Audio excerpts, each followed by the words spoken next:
Olá pessoal, tudo bem? Nós vamos ver agora aquela relação uma equação do terceiro grau, a relação de Girardi, resolvendo pela relação de Girardi, tá certo? Eu já fiz uns vídeos aí mostrando por outra maneira de fazer, agora eu vou fazer pela relação de Girardi. Eu tenho um exemplo aqui, né, da equação do terceiro grau, né? Tá certo? A relação de Girardi, vocês lembram na equação do segundo grau, quando você fazia assim, ó, a soma das raízes, x1 mais x2, tinha que ser menos b sobre a. Vocês lembram disso? E o produto delas, né, x1 vezes x2, tem que ser o c sobre o a. Tá certo? Isso aqui é quando a equação é do segundo grau, tá certo? Aqui é para o segundo grau. Para o terceiro grau, o raciocínio é o mesmo, tá? Para o terceiro grau, só que são três raízes. Teria que ser ó, x1 mais x2 mais x3, tem que ser a menos b sobre a também, tá certo? Só que essa aqui é x2, né? Só que na hora que você vai montar o produto das raízes aqui, na do terceiro grau, ela vai dar um termo a mais, ó. Vai ficar x1 que multiplica x2, mais x1 que multiplica x3, mais x2 que multiplica x3. Isso aqui tem que ser também C sobre A, tá certo? E o produto das três raízes, x1 vezes x2 vezes x3, tem que ser igual a menos d sobre a, tá certo? O que acontece?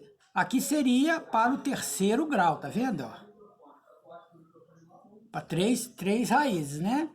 Então é muito simples, só que na relação de Girardi você precisa ter uma condição a mais, tá? Eles precisam falar, por exemplo, que se uma raiz é o dobro da outra, você precisa ter uma condição, senão fica muito difícil você resolver, tá?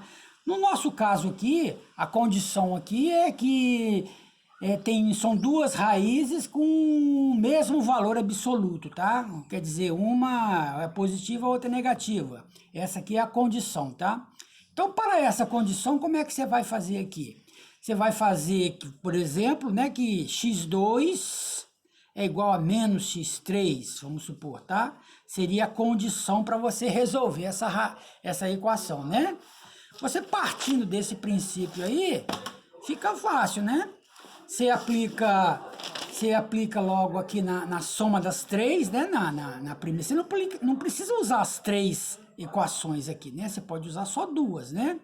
Você usando essa primeira aqui, por exemplo, ficaria como? Ó, se eu falar que x2 é igual a x3, a menos x3, eu vou fazer isso, ó, x1 mais x2. X2 não vale menos x3? Então, menos x3 mais x3 é igual ao b sobre a. O que é o b? O b sobre a, aqui nós temos o valor de b. O b é menos 4, é menos b sobre a. Então, é menos 4 sobre a, tá certo? Menos 4 sobre a, ok? Você substituindo aqui, você vai ter o quê? Você vai cortar esses dois aqui, né? Você vai ficar que x1 é igual a menos com menos 4, a vale 1, né? Então, vai x1 igual a 4, tá certo? Aí você já tem uma raiz aqui. As outras duas raízes você faz pela outra equaçãozinha aqui, olha. Do produto, né? Olha, que é C sobre A, tá certo? Como é que você vai fazer aqui, olha? Nós vamos fazer x1 vezes x2. Vamos lá, x1 vezes x2 é o quê? x1 eu já tenho. 4 vezes x2. x2 é o quê? É menos x3. Então, menos x3, certo? Mais x1 aqui outra vez. x1 vale o quê? 4. 4 vezes x3. x3 é x3 mesmo, tá certo?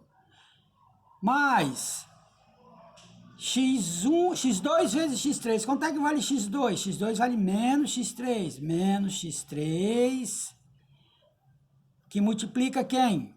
Que multiplica x3, tá certo? Isso aí é igual ao quê?